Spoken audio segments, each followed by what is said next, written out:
ప్రయోజనం కింద కనిపించవచ్చు.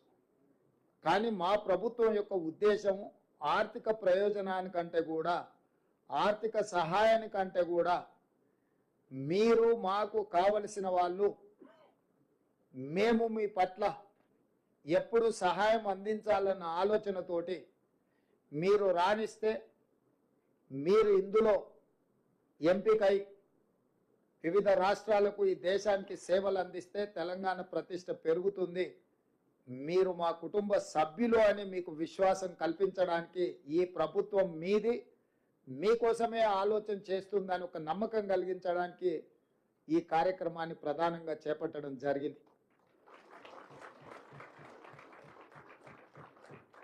మీకు తెలుసు, చాలా కాలం సచివాలయం లేదు. సచివాలయం వచ్చిన తర్వాత ఎవరిని రానివ్వకుండా పోలీసుల పహారాల మధ్యలో కాపలా కాసేది. ఒకప్పుడు నేను